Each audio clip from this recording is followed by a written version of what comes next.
The addition and subtraction of polynomials. When adding or subtracting polynomials, the only terms that are added or subtracted are the like ones. This is because they represent the same unknown part, and we know from arithmetics that we can only add or subtract items that belong to the same category after collecting the like terms. In other words, we apply the same rules as in the addition and subtraction of algebraic fractions explained in tutorial 6.5, but in a different context. For example, if we have two polynomials shown in the following on screen, and we have the following shown on screen, then we have the following shown on screen, and we have the following shown on screen.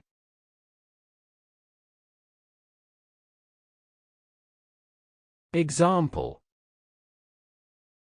two polynomials p, x, y, equals 4x squared minus 3xy minus y squared plus 12 and q, x, y, equals x squared plus 2xy minus y plus 3 are given.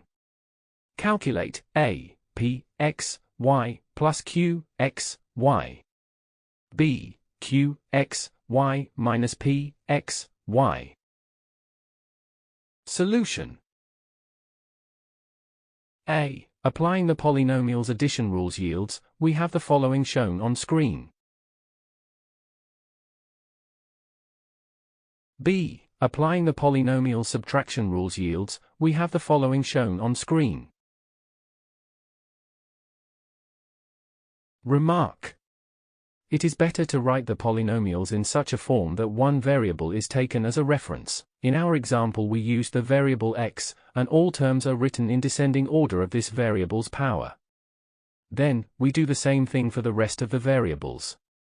In other words, it is better to write a polynomial as p, x, y, equals 3x squared plus 2xy plus y squared minus 1 instead of p, x, y, equals 3x squared plus y squared plus 2xy minus 1. That is all for lesson 11.2.3. To continue this tutorial please watch 11.2.4, the multiplication of polynomials. Thank you for watching. Make sure to like and subscribe to keep up to date with new videos. For more information, calculators, and tutorials, please visit www.icalculator.info.